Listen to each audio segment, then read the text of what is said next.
નમસ્તે મિત્રો, word of biology ચેનલમાં તમારું સ્વાગત છે. આજે આપણે પરાગનયન, પોલિનેશન, સ્વપરાગનયન માટેના અનુકૂલનો, એડેપ્ટેશન્સ ફોર સેલ્ફ પોલિનેશન, પરાગવાહકો, પુષ્પ અને તેનું પરાગનયન કરતી જાતિનો સહઉદ્વિકાસ, પરાગરજ સ્ત્રીકેસર આંતરક્રિયા વિશે અભ્યાસ કરીશું. તો સૌપ્રથમ જોઈએ પરાગનયન, પોલિનેશન. આવૃત બીજધારીઓમાં નરજન્યુનું નિર્માણ એ પરાગરજમાં થાય છે, જ્યારે માદાજન્યુનું નિર્માણ એ ભ્રૂણપૂટમાં થશે. આ બંને એ નોન મોટાઈ એટલે કે અચલ છે. તો અચલ નરજન્યુને માદાજન્યુ સુધી પહોંચવા માટે પરાગનયનની જરૂર પડે છે. પરાગરજની પુષ્પના સ્ત્રીકેસરના પરાગાસન ઉપર સ્થાપિત થવા સુધીની ઘટના એટલે કે પરાગનયન. એના 3 પ્રકાર છે: ઓટોગેમી, સ્વફલન, ગેટેનોગેમી અને જેનોગેમી. ઓટોગેમી, સ્વફલન, એમાં પરાગરજ તે જ પુષ્પના પરાગાસન પર સ્થાપિત થાય છે, જ્યારે ગેટેનોગેમીમાં એક જ વનસ્પતિની પરાગરજ એ અન્ય પુષ્પના પરાગાસન પર સ્થાપિત થશે. એટલે કે એક પુષ્પ ઉપરથી ગેટેનોગેમી, એમાં એક જ વનસ્પતિની પુષ્પની પરાગરજ એ અન્ય પુષ્પના પરાગાસન ઉપર સ્થાપિત થાય છે. એમાં જનીનિક રીતે સ્વફલન અને કાર્યાત્મક રીતે પરફલન જોવા મળે છે. જેનોગેમી, પરવશ, એક પુષ્પની પરાગરજ બીજી વનસ્પતિના પુષ્પના પરાગાસન ઉપર પહોંચે છે. એમાં જનીનિક અને કાર્યાત્મક રીતે ક્રોસ પોલિનેશન એટલે કે પરફલન જોવા મળે છે. સ્વપરાગનયન માટેના અનુકૂલનો, adaptations for self pollination, cleistogamy, bird pollination, bisexuality, પ્લેસ્ટોગેમી, સવૃત પુષ્પો, એમાં બાયસેક્સ્યુઅલ ફ્લાવર્સ એટલે કે દ્વિલિંગુ પુષ્પો જોવા મળે છે. નર અને માદા પુષ્પો આવેલા છે. એમાં પુષ્પો એક ખીલતા નથી એટલે કે એક્ટિસિસ જોવા મળે છે. હવાઈ અથવા જમીન પર પુષ્પ સર્જન જોવા મળે છે. ચાંખા પુષ્પો છે, સ્વપરાગનયન પ્રેરે છે, બીજ નિર્માણ સુનિશ્ચિત કરે છે. ચેસ્મોકેમસ ફ્લાવર્સ, હવાઈ પુષ્પો, એન્થિસિસ એટલે કે અહીં પુષ્પો ખીલતા જોવા મળે છે. રંગીન અને હવાઈ પુષ્પો છે. એક્ઝામ્પલ તરીકે વાયોલા, અબુટી અને કોમલિના. બર્ડ પોલિનેશન, કલિકા પરાગનયન વટાણામાં જોવા મળે છે. બાયસેક્સ્યુલિટી, દ્વિલિંગી પુષ્પો, એક જ પુષ્પમાં સ્ત્રીકેસર ચક્ર અને પુંકેસર ચક્ર આવેલા હોય છે. એડેપ્ટેશન્સ ફોર ક્રોસ પોલિનેશન, પૃથક પરિપક્વતા, એમાં સ્ત્રીકેસર અથવા પુંકેસર એકબીજા કરતાં પહેલા પરિપક્વ થાય છે. પુપૂર્વતા અને સ્ત્રીપૂર્વતા. પુપૂર્વતા એટલે કે પરાગરજનું નિર્માણ પરાગાસન ગ્રહણશીલ બનતા પૂર્વે થાય. એક્ઝામ્પલ તરીકે કારા, કપાસ અને સૂર્યમુખી. સ્ત્રીપૂર્વતા, પરાગાસનનું નિર્માણ સૌપ્રથમ થશે, ત્યારબાદ પરાગરજનું નિર્માણ થાય છે. એક્ઝામ્પલ તરીકે અંજીર અને વચના.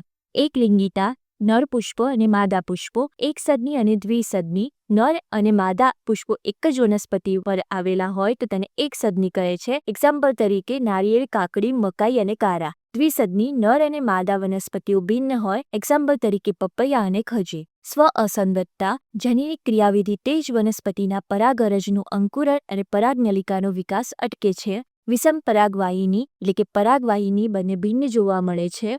પરાગવાહકો, પોલિનેટિક એજન્ટ્સ.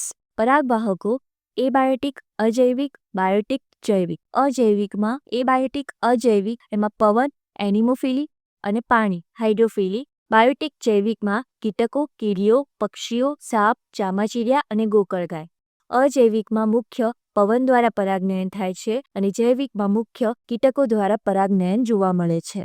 પવન દ્વારા પરાગનયન, એનિમોફિલી, સૌથી સામાન્ય અજૈવિક પરિબળ છે. પુષ્પનું સ્થાન પાકની સૌથી ઉપરની તરફ. પુષ્પ વિન્યાસ લટકતો જોવા મળે છે. સૈતુરમાં પુંકેસર ચક્ર ખુલ્લા મુક્ત પુંકેસર. પરાગરજ હલકી, નાની, ખૂબ જ મોટી સંખ્યામાં અને ચિકાસયુક્ત જોવા મળે છે. સ્ત્રીકેસર ચક્ર પીંછાકાર. એક્ઝામ્પલ તરીકે ઘાસ, વાંસ, મકાઈ. સામાન્યતઃ એક અન્નકયુક્ત બીજાશય ધરાવે. નર પુષ્પ વિન્યાસ. હવે જોઈએ પાણી દ્વારા પરાગનયન, હાઇડ્રોફિલી. ખૂબ જ ઓછી વનસ્પતિમાં જોવા મળે છે. 30 પ્રજાતિમાં એટલે કે જલીય એકદળી વનસ્પતિમાં જોવા મળે છે. પરાગરજ હલકી, પરાગરજ શ્લેષ્મથી આવૃત. એમાં એપિહાઇડ્રોફિલી અને હાઇપોહાઇડ્રોફિલી. એપિહાઇડ્રોફિલીમાં પરાગનયન પાણીની સપાટીની ઉપર જોવા મળે છે. એમાં વેલિસનૈયાનો સમાવેશ થાય છે. હાઇપોહાઇડ્રોફિલીમાં પાણીની સપાટીની અંદર પરાગનયન જોવા મળે છે. એક્ઝામ્પલ તરીકે જોસ્ટેરા, દરિયાઈ ઘાસ. સૌથી લાંબી પરાગરજ 2500 માઇક્રોએમ. મોટાભાગની જલોદભિદ વનસ્પતિમાં પુષ્પ પાણીની સપાટીની ઉપર આવે છે. પરાગનયન પવન અથવા કીટકો દ્વારા થાય છે. એક્ઝામ્પલ તરીકે વોટર લીલી અને વોટર હાયસિન્થ જળકુંભીમાં જોવા મળે છે. જંતુઓ દ્વારા પરાગનયન, એન્ટેમોફિલી. સામાન્ય કીટકો મધમાખી, પતંગિયા, ભમરીઓ, કીડીઓ અને ફૂદા દ્વારા પરાગનયન જોવા મળે છે. એમાં મધમાખીઓ સૌથી પ્રભાવી જૈવિક પરાગવાહક છે, કેમ કે પોલન બાસ્કેટ ધરાવે છે. એના ફ્લાવર્સ મોટા કદના, નાના કદનું પુષ્પ વિન્યાસ, રંગીન પુષ્પો, સુગંધિત પુષ્પો જોવા મળે છે. મધુદ્રવ્ય જોવા મળે છે. ચિકાસયુક્ત પરાગરજ, કેમ કે પોલન કીટ ધરાવે છે. પરાગવાહકોના બેસવા માટે એ યોગ્ય જગ્યા ધરાવે છે. પુષ્પ અને તેનું પરાગનયન કરતી જાતિનું સહઉદ્વિકાસ, coevolution of flowers and its pollinated species. Example તરીકે પ્રોન્યુબા મોથ અને યુકા પ્લાન્ટ. પ્રોન્યુબા મોથ એ ફૂદું કે જે ઈંડા બીજા સેવના પોલાળમાં મૂકે છે અને યુકાને પરાગિત કરે છે, એટલે કે એકબીજા વગર જીવનચક્ર પૂર્ણ કરી શકતા નથી. બીજના વિકાસ સાથે ફૂદાની ઇયળ કે ડીંબ ઈંડામાંથી બહાર આવે છે. કોઈ એકમાં નવું લક્ષણ ઉમેરાય તો બીજી જાત પોતાનામાં બદલાવ કરી નવું અનુકૂલન સર્જે છે, એટલે કે એકબીજા વગર જીવનચક્ર પૂર્ણ કરી શકતા નથી.